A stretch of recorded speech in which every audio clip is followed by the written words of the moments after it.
moins béni.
Leçon avec Pasteur Hercule.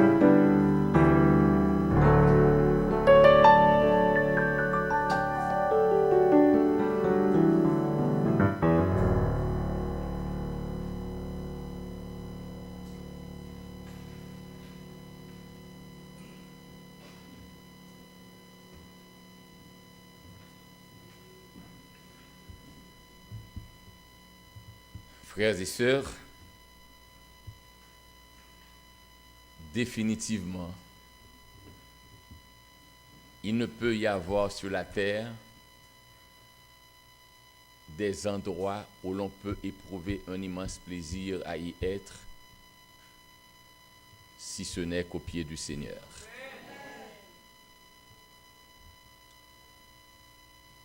Les heures se sont écoulées et il me semble que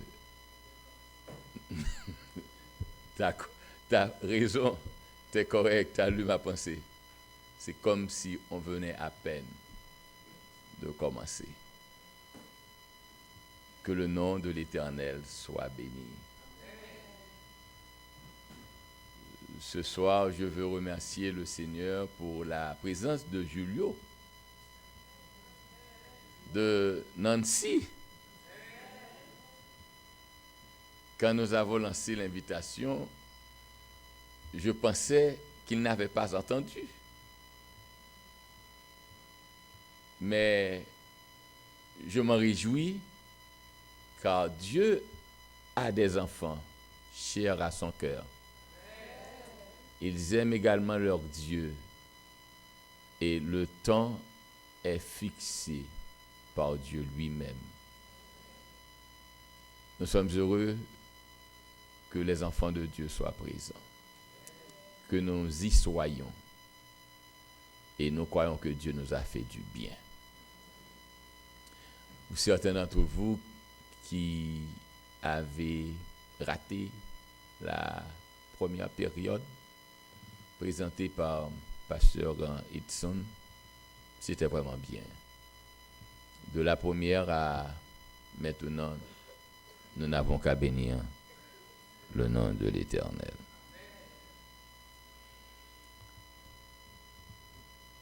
c'est la dernière période. J'ai un message que je voudrais partager avec vous.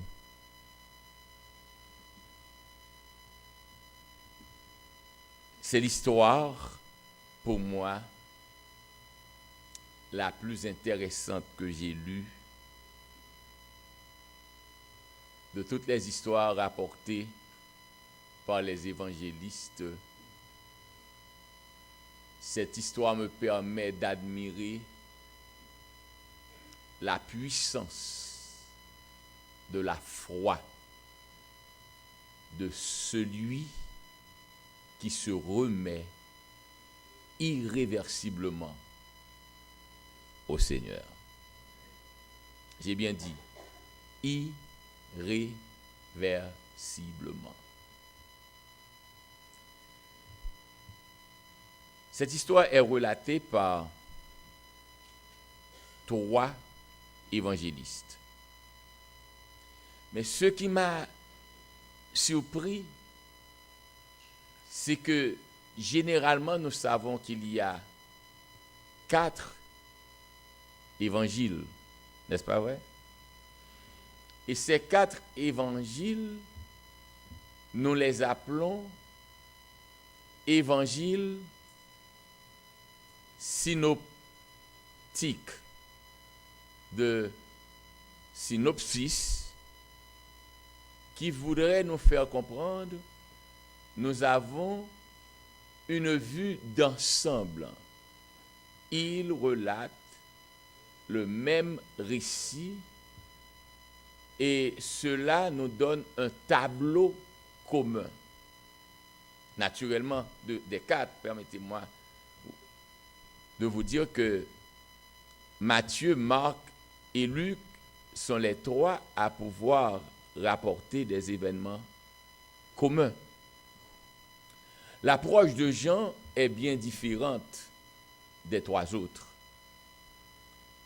Et les hommes qui se sont adonnés à l'étude de la Bible seraient tentés de croire que le premier à écrire serait Marc. Et de Marc, Matthieu et Luc s'en inspireraient. Mais n'oubliez pas que Marc est celui qui a été rejeté par Paul.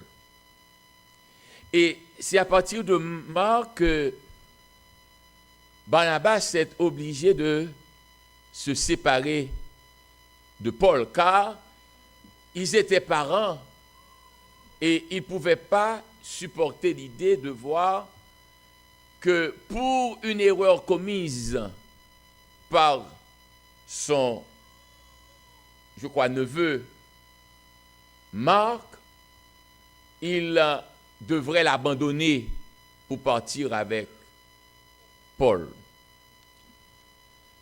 Je ne vais pas vous parler du pardon ce soir, mais je vais vous rappeler, quand vous servez Dieu, votre moi disparaît pour que Dieu soit glorifié. Et c'est exactement ce Marc qui a provoqué une dissension, un désaccord entre les 2 hommes. C'est ce Marc qui plus tard va être le scribe de Paul.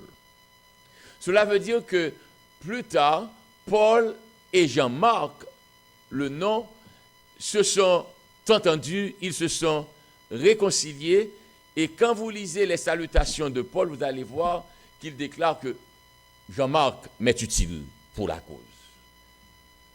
Donc, le chrétien devrait pouvoir réaliser que par moments, il y aura des temps difficiles. Mais nous devons apprendre à nous pardonner et à ne pas voir seulement notre personnalité et à nous rappeler que la croix est plus importante que notre moi. Donc, quand nous sommes chrétiens, nous sommes dans une université. Nous n'arriverons jamais à être gradués, mais nous devrons changer les classes au fur et à mesure. Donc, aujourd'hui, je suis venu partager avec vous un récit relaté par Marc, par Matthieu, et non pas par Luc. C'est ce qui m'a surpris, par Jean. Ce n'est pas toujours que Jean se retrouve dans la galerie des narrateurs qui présentent un fond commun tel que Matthieu, Marc et Luc. Quelle est donc cette histoire? Jésus a accompli de nombreux miracles, vous l'admettrez. Et certains miracles sont vraiment fascinants. Vous ne pouvez lire le message, lire l'histoire, sans que vous ne restiez avec la bouche bée. Mais, pour moi, ce récit demeurerait, dans une certaine mesure, aussi fascinant que ne l'a été la résurrection de Lazare quand je l'ai lu. Quel est donc ce récit? Souffrez que je vous invite à ouvrir la Bible dans Matthieu, chapitre 14. Matthieu, chapitre 14, verset 22.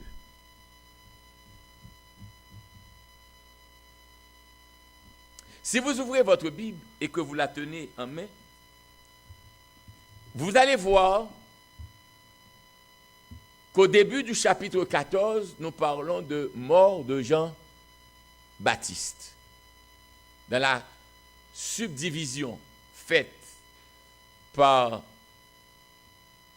les gens qui ont voulu nous aider, les masorettes, à comprendre la Bible et à pouvoir lire la Bible plus aisée.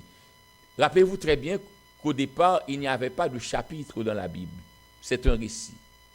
Donc, c'est pour la facilitation de la lecture que les hommes qui s'adonnaient à la rédaction, que nous appelons les masorettes, ils ont compris la nécessité d'avoir des divisions de chapitres et de versets. Donc ici, il est parlé de la mort de Jean-Baptiste. Frères et sœurs, sachez que dans la vie chrétienne, des événements frapperont à votre porte et vous ne pourrez jamais les comprendre. Dieu ne nous permet pas de toujours comprendre ce qui nous arrive. Mais nous pouvons toujours être certains qu'il est là pour nous. Comment comprendre que Dieu ait permis qu'un païen, qu'un insensé ait pu avoir le droit de trancher la tête de son serviteur? Quand je pense à cela, cela me révolte. Et parfois nous croyons que Dieu a une dette envers nous parce que nous sommes chrétiens, parce que nous faisons ceci ou cela, parce que nous marchons d'après les principes de Dieu, le mal ne devrait pas frapper à notre porte. Je suis venu vous dire ce soir, détrompez-vous. Ne vous trompez pas, parce que Dieu n'est pas défini par les bonnes vertus que vous aurez pratiquées, mais Dieu est souverain, même au travers des calamités, il peut manifester sa bonté. Donc quand Jean-Baptiste est mort, cela a provoqué au sein des Juifs, parmi ceux qui marchaient d'ailleurs, n'oubliez pas qu'il avait des disciples, comme Jésus, et n'oubliez pas que le récit de Jean nous aurait fait comprendre qu'il y eut bagarre entre les disciples de Jean-Baptiste et ceux de Jésus. Et n'oubliez pas que Jean lui-même a déclaré au moment où il devait présenter Jésus, il faut qu'il croisse et que moi je diminue. Et la diminution dont il parlait, pour lui, serait une réduction de ministère, un amoindrissement de son influence. Mais Dieu est plus grand. La diminution peut aboutir à la destruction ou la disparition totale.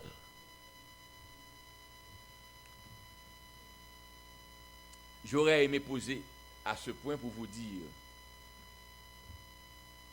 ne recherchez pas dans votre conscience où vous voulez vous être, où vous voulez être, pardonnez-moi. Mais assurez-vous que où vous êtes, Dieu est toujours là.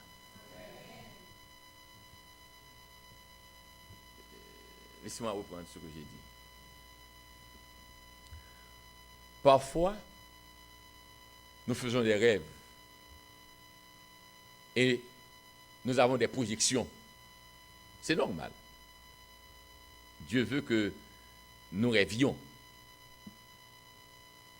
Et c'est Dieu qui veut que nous soyons grands. Ne l'oubliez pas.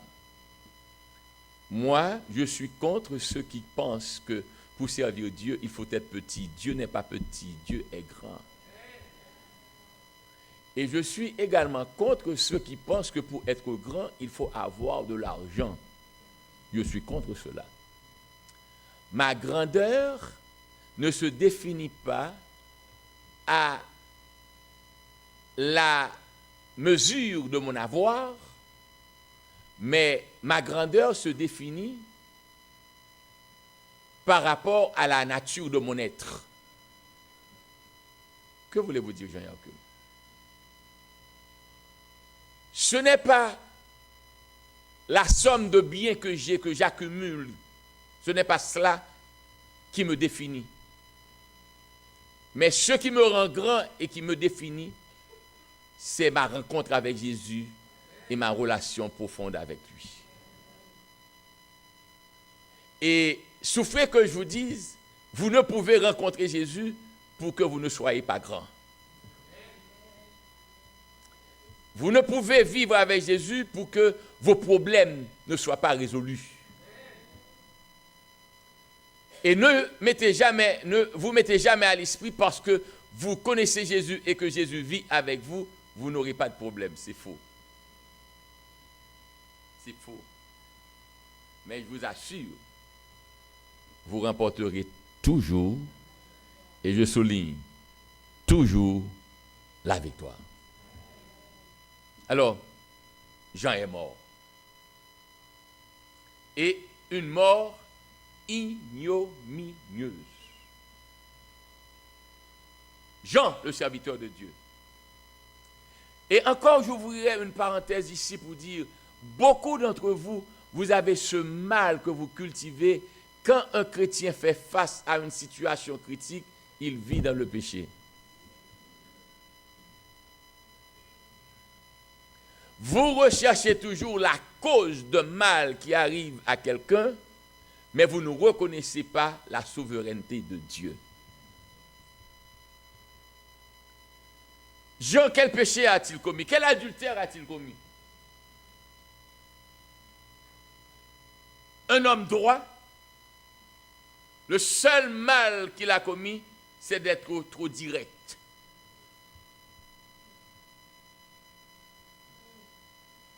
Mais Dieu a permis que Hérode le décapite.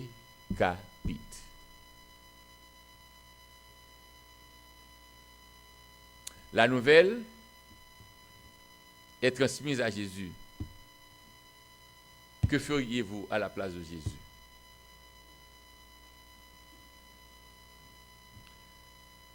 Le verset 13 du chapitre 14, si vous lisez avec moi, dit « À cette nouvelle », quelle nouvelle?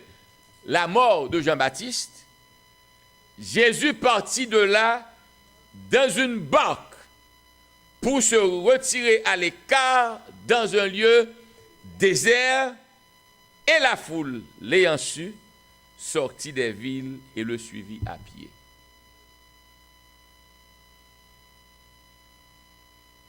J'aurais aimé parler à vous tous, mais j'aurais aimé dire à Julio et à Nancy, parce que j'ai la foi qu'au nom de Jésus, ces deux ne viennent pas pour passer, mais sont avec nous sur la route de l'éternité jusqu'à ce que nous soyons dans le ciel. Mais j'aurais aimé vous dire ceci, écoutez.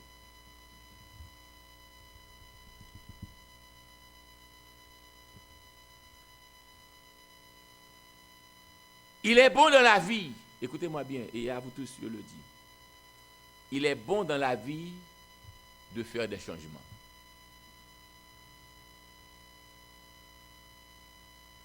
Mais il faut toujours se rappeler, quand on sert de Dieu,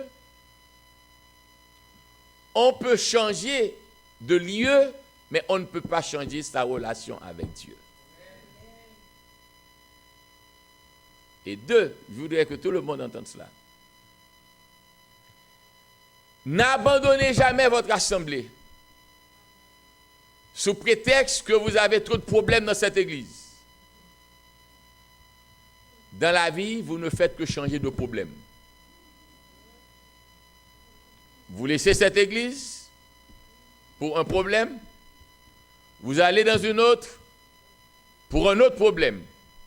Car tant qu'on est sur la terre, il y aura toujours des problèmes.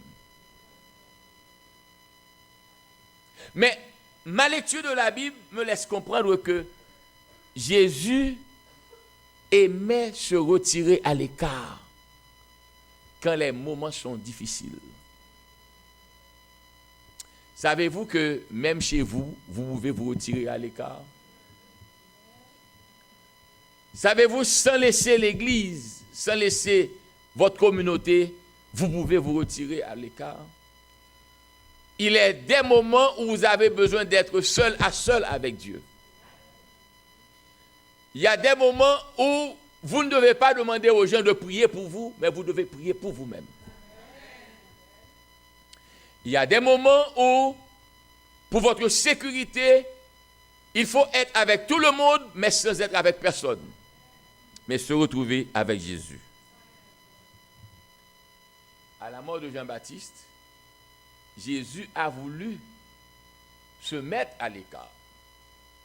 Mais la foule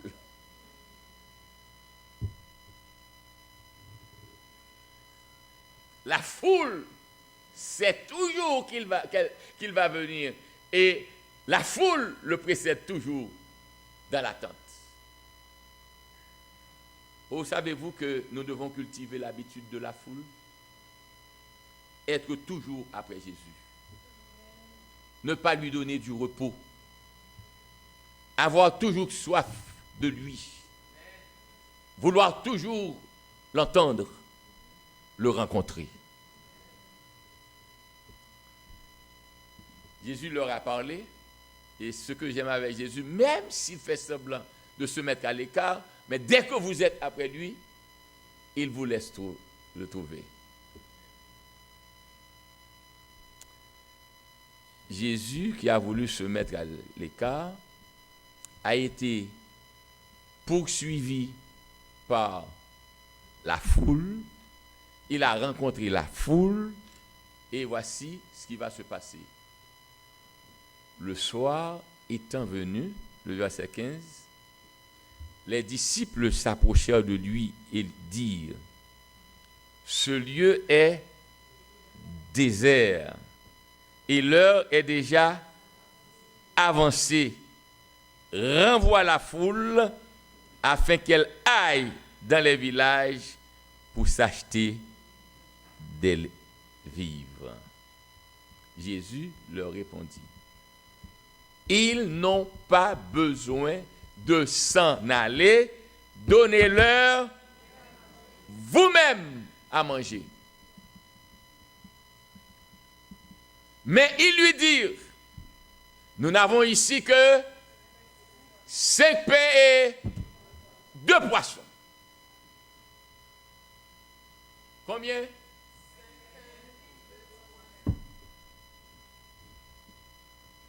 Donc, comment nourrir cette foule.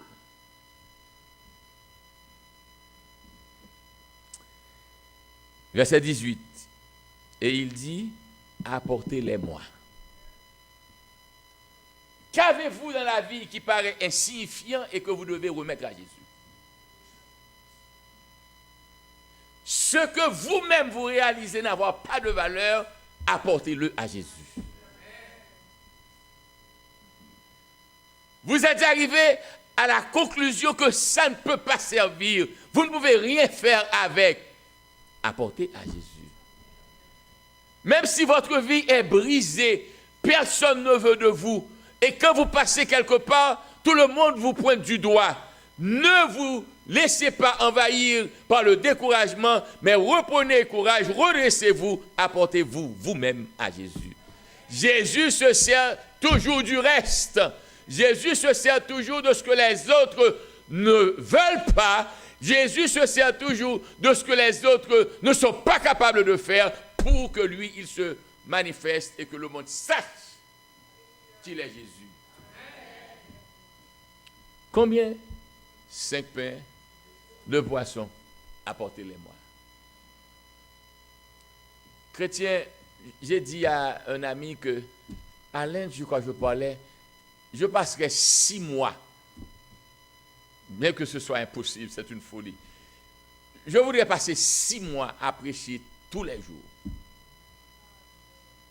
J'ai tant de choses à dire. Mais premièrement, je ne trouvais pas une église à vouloir venir tous les soirs. Écoutez bien, frères et sœurs. Écoutez. Quand vous travaillez, rappelez-vous que votre bonheur est dans l'obéissance à la parole de Dieu. La santé que vous avez vient de Dieu. La connaissance vient de Dieu. La protection sur l'autoroute vient de Dieu. Et le travail que vous avez trouvé, ce n'est pas parce que vous avez un beau degré à l'école, c'est Dieu qui a ouvert la porte. Donc, remettez à Dieu ce qui lui appartient, les 10%. Et offrez-lui des offrandes de reconnaissance égales à ce qu'il a demandé. Et le peu que vous avez rendra les hommes perplexes. Je n'ai jamais vu de gens se soumettant aux recommandations de Dieu et appliquant les préceptes de Dieu pour que quelqu'un soit parmi les malheureux. Car il vous dit, apportez-moi le reste. Et Dieu multiplie toujours. Ce n'est pas dans la Bible seulement que nous lisons la multiplication des pains, mais Dieu continue à multiplier pour nous tous les jours. Alors peut-être s'il ne l'a pas fait pour vous, moi il l'a fait. Dieu multiplie encore. Et le texte nous dit,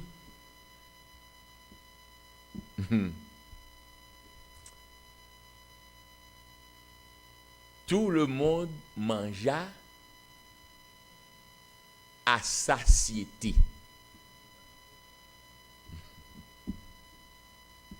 Et pour une raison, Matthieu, aussi bien que Marc et Jean, ils prennent le temps de rapporter qu'ils étaient environ 5000 hommes, sans compter les femmes et les enfants.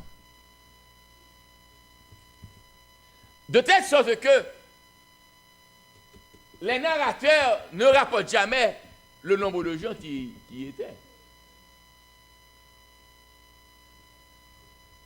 Et je ne vais pas entrer dans ce débat parce que je sais que les femmes ne seront pas contentes avec moi. Et je ne suis pas venu rater l'estime des femmes. Mais les femmes dans la Bible sont toujours secondaires. Les enfants et les femmes sont des quantités négligeables. Mais de l'autre côté, les enfants et les femmes sont toujours en si grand nombre que les enfants et les femmes surpassent les hommes. Donc, il était plus facile pour eux de compter la quantité minimale et dire sans compter les femmes et les enfants. Mais, quoi qu'il en soit, et les hommes, et les femmes, et les enfants, eux tous mangèrent, car en Jésus, il n'y a pas de discrimination.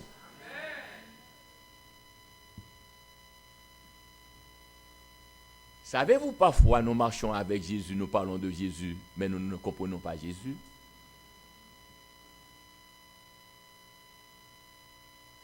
Savez-vous parfois qu'il y a des pasteurs qui ont la Bible en main, qui parlent de Jésus, mais qui n'ont pas Jésus?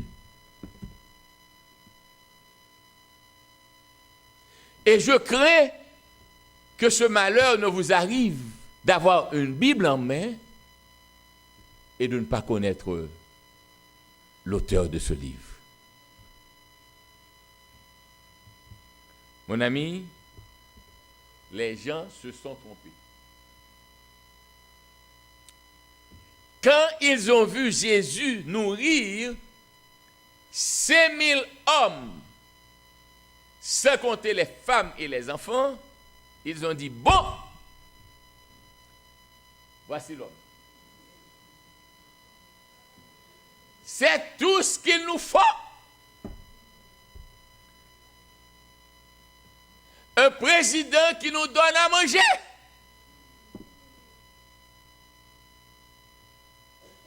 Il y a une chose qui m'étonne en Amérique du Nord, peut-être c'est différent au Canada, mais mes membres d'église me plongent dans un monde de perplexité. C'est que les Haïtiens aiment manger.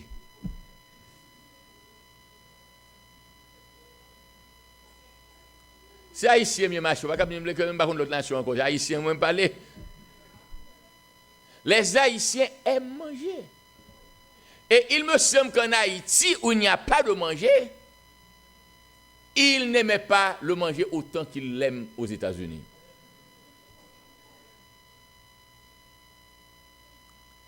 Quelle que soit la fête, et ce n'est pas comme l'Américain qui vient prendre du thé ou du café et puis c'est fini, non? Pour l'Haïtien, il faut craser du riz à Bali.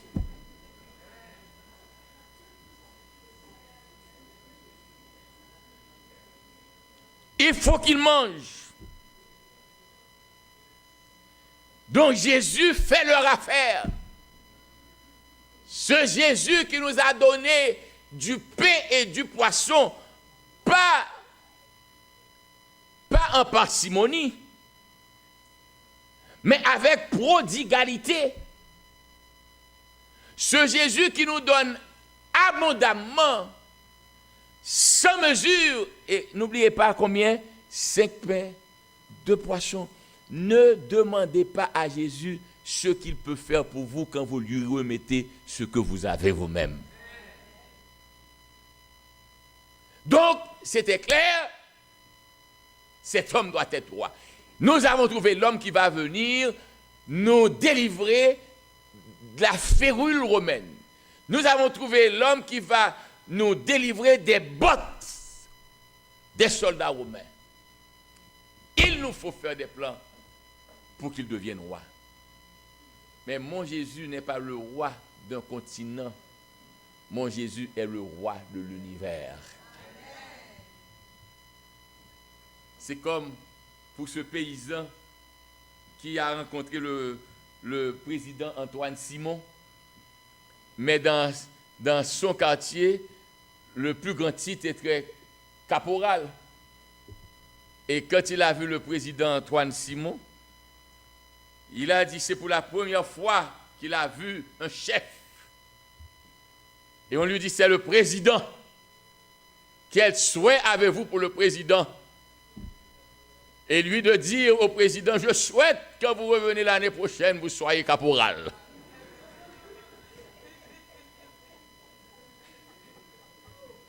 Donc pour ces gens-là,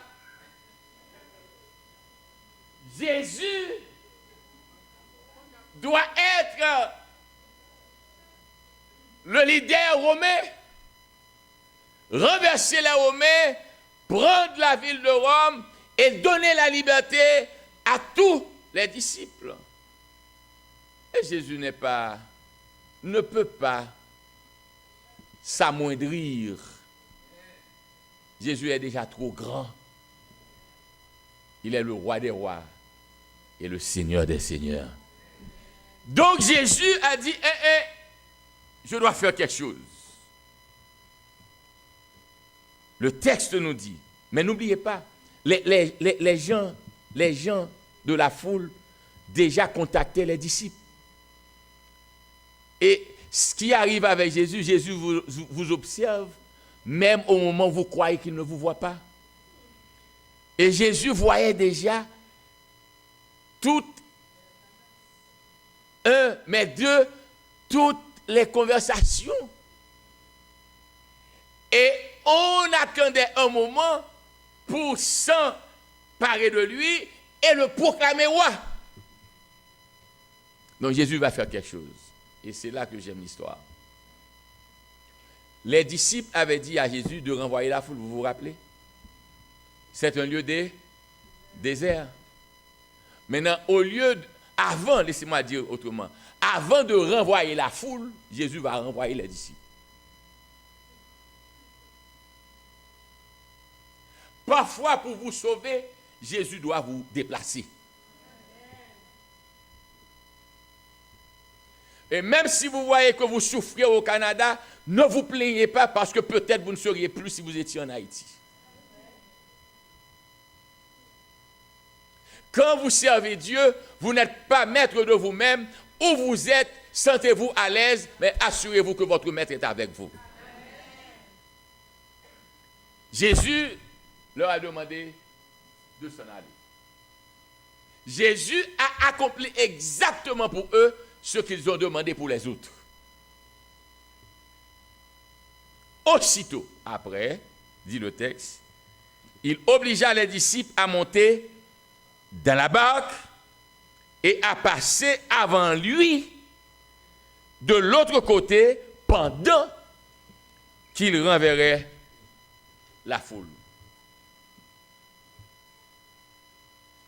Quand il l'eut renvoyé, donc Jésus a envoyé les disciples d'abord, ensuite il a envoyé la foule. Et il est resté seul. Mais seul pour faire quoi? Pour prier à l'écart. Je dirais aux hommes mariés, aux pères de famille, cessez de croire que vous êtes le grand de la maison, l'indomptable, l'irréductible. Rappelez-vous que pour avoir une famille réussie et rentrer dans le ciel avec votre famille, vous devez rester à genoux. Mes frères, prenons le temps de prier. La puissance est dans la prière. La délivrance est dans la prière. La victoire réside dans la prière. Donc, il faut prier. N'oubliez pas, Jésus lui-même, pleinement Dieu. Il est Dieu. Pas Dieu à demi. Pas Dieu aux trois quarts. Il est Dieu. N'oubliez pas que Jésus lui-même a créé l'univers.